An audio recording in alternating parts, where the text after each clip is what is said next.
corpus in place. The way it's currently structured, it's a $1.1 billion corpus before you start using the revenue to pay down whatever we choose to pay down, whether that be pensions, whether that be personal income tax. We're still in negotiations on all of that. But I'm excited about long-term benefits of something like a legacy fund. I'm sorry, just real quick. Pay down personal income tax, you mean pave the way for the elimination of it as a state revenue source? So as you grow that corpus or you grow the revenue off of it, you could pay for a tax cut down the road at some point. And just to be clear, it would operate very similar to TSET and their corpus and their. Similar, we would have to have a two-part process. So that right now we're creating the fund. The second part would be creating a task force to look into and report back to us by next December of what they recommend as far as language that we could put to the voters to protect that money in the Constitution. Do you think the legislature's made a mistake in requiring that these businesses come to the prior instead of saying like Tulsa or Oklahoma City, places that have a more robust workforce? Well, that's one of the things we'll look at in the deal. Obviously, Mid-America Industrial Park has been a very attractive place for people to invest. Our largest investment in state history is there. There's a lot of upside to that, but there's a lot of upside around the state. And when you look at workforce and workforce availability, the metro areas make some sense in some of these development projects. But that will be something the Select Committee will look into. Separate from Project Connect, it looks like the House has one of the last ARPA funding bills on its A&B committee this afternoon. That was a piece that was kind of left hanging over from the special session. Any more discussions on that between the Speaker and you on some of the ARPA funds? I think there's agreement on the JCAB bill. It has it was originally, I think, 95, somewhere around there, 95 million, and 30 million dropped off on the OASIS funding part of it, and so we're in unison on that. Do you share some frustrations among other senators have on the pace of the ARPA funds that's already approved getting out the door by OMES? Yes, I do. I will tell you that it's improved in recent weeks. So although I'm frustrated up to this point, I do have hope seeing that money is starting to flow now. Any thoughts on that 30 million that is not going to go to the OASIS effort right now? You know, we had around $19 billion come through the portal and request, and we'll look at those. We're not reopening the portal, but we also have some money left in the workforce group that Senator Pugh leads, I think to the tune of like $87 million or so. And so we still got some ongoing conversations. You'll see a release from me in short order, just reconstituting the working group we had last year on the ARPA joint working group. It'll be the exact same people we had last year. I've got to put out notice on it, and they'll continue to do it. One of the things that we've realized, because the money's been slow to get out, partially because, it's not wholly because, some of these projects have seen increased costs just with supply side issues, supply chain issues, not supply side. Supply chain issues and costs going up, inflation.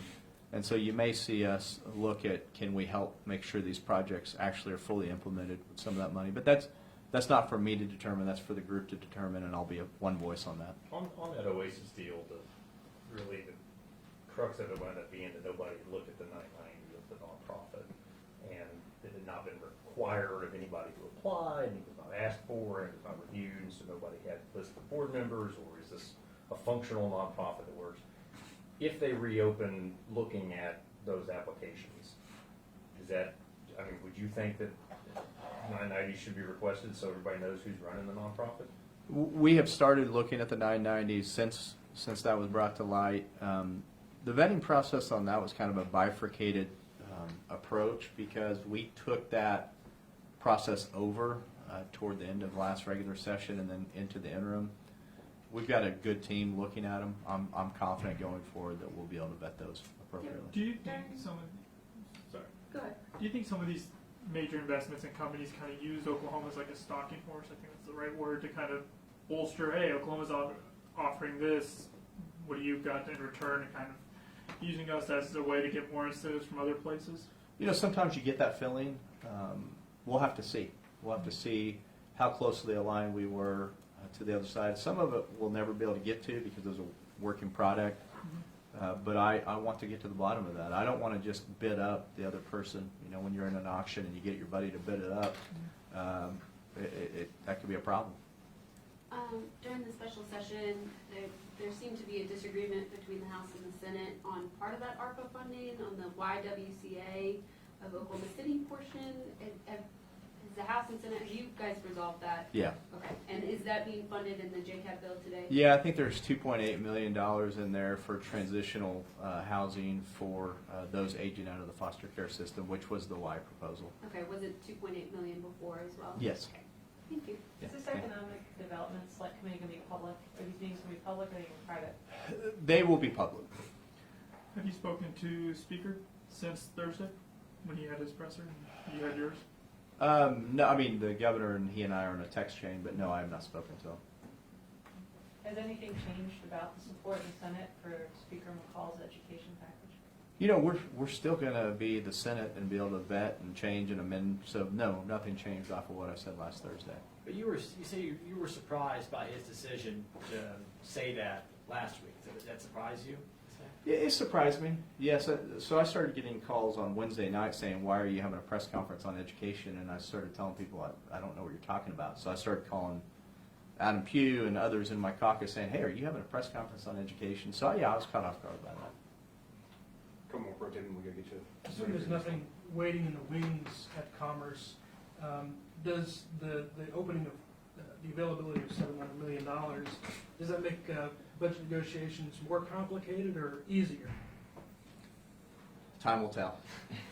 Did you have people already coming to you, We had people coming to us before this saying, "Hey, Ocean didn't materialize," and we're like, "Hold on, we're trying to work on something else." But